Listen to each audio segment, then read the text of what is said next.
All right, you guys ready to learn about the good parts of testing? All right.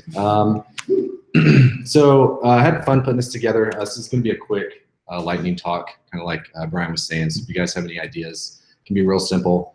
Just put a couple slides together. You don't even have to do an example app. And just kind of share what you know. So working at Breedbug, I have the privilege to see a lot of different applications and see how people do things differently. And testing is a real interesting subject. It varies very widely across organizations, from very strict testing regimens to some companies that they just don't have the budget for it. They just don't believe in tests and don't do any testing at all. So in my experience, I've seen that tests have an extremely high value and do pay off in a lot of ways. So if you're not big on testing, you're probably, the first question you have is why? Why do I want to test? And one of the big things is quality, right? Like we spend a lot of time working on our actual source code to make sure that we deliver a solid product that does what it's supposed to do.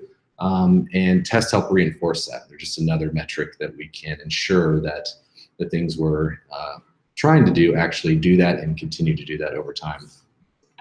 And over time, we can ensure that whether a new developer comes on the team or we ourselves come back to that code in 6 months, right? We still understand what it does, and then it still functions as we originally intended to. And the third thing that's probably not often thought of is documentation, right? Tests can serve as a form of documentation, both in the pseudocode that they explain in the descriptions and the actual implementation as you write your tests. So it can be very helpful if you're writing a new library or trying to understand how something works, if you can go into a test suite and see all the different ways that the original developer intended it to work. And one thing I always find interesting, I'm sure we've all run into an application where we have that one file that no one wants to touch, right? It's like a ticking time bomb. It's almost all but wrapped up in caution tape. And recently I came across one of those, and it's the comment that was left around this file is kind of my all-time favorite warning of that. But if you can read that, it says, "Go get a strong painkiller for the inevitable headache and feel free to check sanity at the door." So this file was about 3,000 lines long, and I'm sure practically no one on the team knew what was really going on in there. But whether or not anyone understood what those 5 nested for loops were doing, right, on the inside, they probably had a good idea of what it was supposed to do. So whether you know what's going on in that code, you can at least wrap some tests around the functional output so that either A, when the time comes to go back in there and refactor it, or B, you're actually forced to go in there and touch that code, that you can do it with more confidence and know that you're not introducing 5 more bugs with your single change. So if you're on board with testing, we're going to talk about 4 different testing types that I think you can incorporate into your application and kind of the different ways to use them. So the first one, most of us probably know, is unit testing. And unit tests can be used for practically everything within Angular. So our components, pipes, directives, and services. And the great benefit is that these are really fast.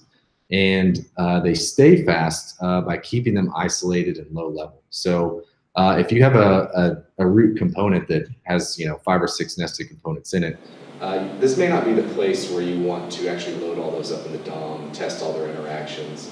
Maybe your component calls out to a service that's making an async request. In the sense of a unit test, you're going to want to probably mock those out, right? You're not going to want to actually make the service call. You're going to set up a spy or a stub and mock out that response. And you're really testing at the method level, really, if you're thinking of a component or a service, and making sure that things are working in a real detail-oriented manner. The other way, another area to add tests to are going to be end-to-end tests.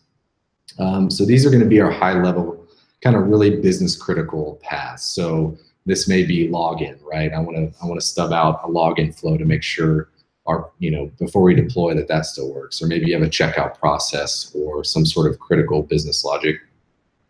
And really, we're just testing happy paths here. We're not going to go, like at a unit test level, we may go into every branching chain and just throw all sorts of things at a service method to make sure that it works as intended. E2E tests, they can be a little brittle in the sense that there's a lot of dependencies, right? You're usually booting the entire application up and then stepping through that flow. And so we want to keep these simple. We basically, what we want is a sanity check, right? Does this app still work from a high level as it did before? A third area, which is not generally classified as a testing area, is static testing. And this is really comes down to our linter in Angular applications. So we're using TypeScript. We have TS-lint, and we usually have a TS-lint.json file that has a whole bunch of rules in it, right? That we probably just look at it once and then never go in there again until the editor starts yelling at us and we Google how to fix it and delete a TS-lint rule. But if you think about it, the linter provides 100% code coverage for free and provides immediate feedback, right? Like you get that IntelliSense, you get those red squiggly lines, you probably curse those red squiggly lines a couple times. But it really helps us enforce language best practices. And you may find that you need to spend a little time with your team coming up with like, okay, what do we believe in as an organization or group? Like, what are the rules we want to enforce? What are the best practices? Do we want, parentheses wrapped around our parameter calls or not? Things like that. And again, you can think of this as part of your style guide as well. And the last one of my favorites is integration tests. And this is really where unit tests meet end-to-end tests on a lot of different fronts. And so you get the cross-cutting coverage of an end-to-end test with the unit test control and speed. And so what this looks like is very similar to a unit test where you have the test bed in Angular and you'll pull in all the components and the providers that you want. But you can test how components interact. So if you have that checkout component or that cart component inside of a larger one, you can see how that interacts. Maybe it acts differently if you service customers in Europe versus America, right? Instead of spinning up some sort of browser and stubbing out a European user versus American user, right? You can set those in the service, you can mock those in the provider, and then you can make almost all the same assertions that you would from an end-to-end point in the DOM, but in a unit test-like way. And they're still very fast, lots of control, and they provide a lot of value. So one of the great benefits of Angular is that we get a lot of this for free, right? We have Protractor and Jasmine and Karma out of the box. And so we're big fans of Jest as a unit test runner and Cypress to replace Protractor. So for your unit tests, to get these things going, this is going to be as simple as ng test. This is built in. It works fine whether you're using Jest or Karma. E2E is the same. There's an E2E script in the package JSON. Or if you use something like Cypress, it's as simple command as that. For our static testing, that's going to be hooking up. One of the things I like to do is hook up ng-lint as part of some sort of pre-git hook, whether it's pre-commit or pre-push, right? We don't want to push anything up to the repository that hasn't passed our static analysis. And then integration is just as simple, right? It's going to use Jest or Karma. It's the same ng test, and you can bundle those in right with the rest of your unit tests, right? You don't have to we only run the end-to-end test before a release, whereas we run the unit test on every push, those sort of things. You can just slot them right in, and you still get all those benefits of more cross-cutting tests. So I think we're good on time. We're gonna look real quick, a little bit of code. So I have a repository up that you guys can pull down and take a look at.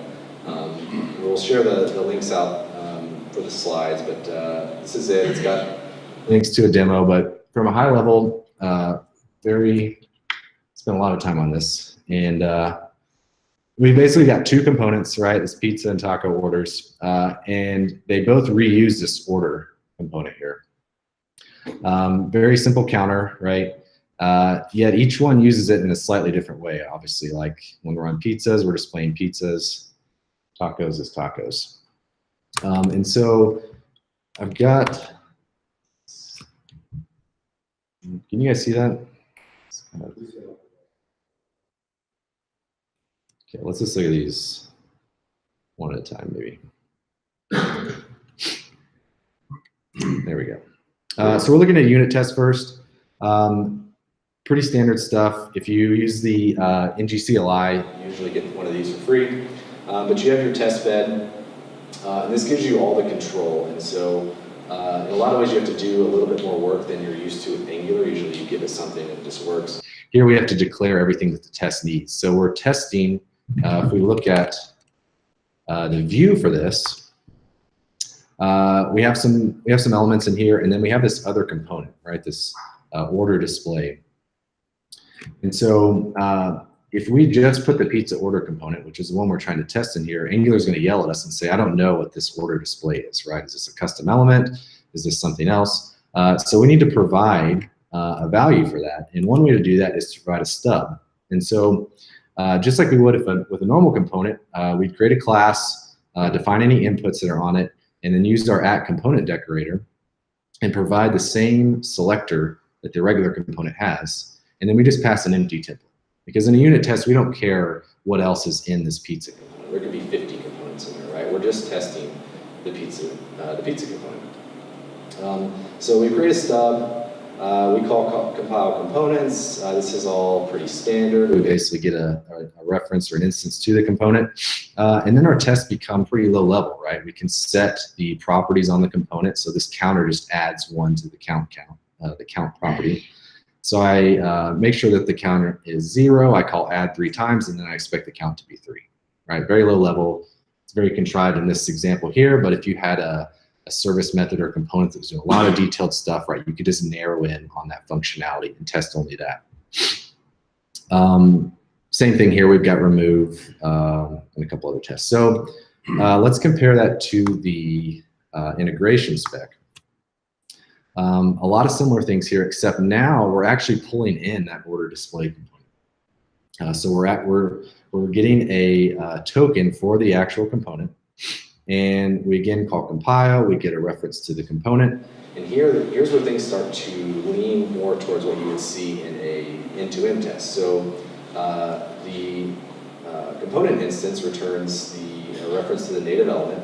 So we get the pizza order element and the actual order display element. So this is that nested element there. And again, we just call a query selector passing the string. And then our tests still look very similar, right? We're querying for that button, add pizza. We're calling click 3 times, but now we're able to test how the pizza component interacts with the order display component. So I would expect when we're on the pizza tab that the output is the full output that we saw, this order 3 pizzas. If we come back over here, I'm expecting this 1, 2, 3 output. And so we still have all the control, we still have all the speed. We're not building the app, we're not deploying it to test this, we're not having to click through, some 10-step checkout process to get down to how these 2 components interact. We can spin them up, build them really quickly, and then still test, hey, when these 2 components are together, this is how they act. And the same thing happens if we come over to the taco integration, right? I can expect that the tacos, go to the add one, right? It's a completely separate expectation. And then this is set up with Jets, so obviously very fast. Jets offers a lot of functionality, but here's all our integration and unit tests running together in a couple seconds, right? And we just tested end-to-end like functionality very quickly, very stable. This is not going to be as fragile as an end-to-end test would be. And another example real quick, I set up a few tests with Cypress. And so this is a replacement for Protractor. It's built on a completely different foundation, so it offers a lot of benefits that aren't possible with Protractor, but I'll give you a quick little demo. Specs are still written very similar to the Jasmine Mocha syntax, the Jest syntax, right? You still order with describes, and then before each of these tests, right, I'm going to visit this route. And then I'm going to grab the button that contains the value add, and I'm going to click it 3 times, right? And then I'm going to expect that the component's H3 value contains 3 pizzas. So very similar to the unit integration test. So if I run yarn Cypress, in this command with the open, it actually comes with a GUI interface. So make this bigger. But you can run individual tests or run the whole suite. And you can actually watch it step through the integration tests. And not only that, you can come back in and you can time travel debug, in a sense, your end-to-end tests. So you can step back through the assertions, you can see where it's finding it, it's finding the ads, it's actually clicking it, you can see in the DOM there. And then you can also, one thing that's really helpful is you can inspect the DOM at this point in time. So let's say you're not sure what's going on, you want to see what's on the DOM at this point in time, right? Like I'm on the taco page. I can see that my, where is it? Router link active class is there, right? Maybe you've got some sort of scenario where you're trying to inspect what's actually happening during these tests. So Cypress is really great. It has a CI mode too, which runs in a headless version and does video recordings. So in the repo, you'll see there's a video, so it'll actually show the test. You can go back if the test fails and see what actually happens.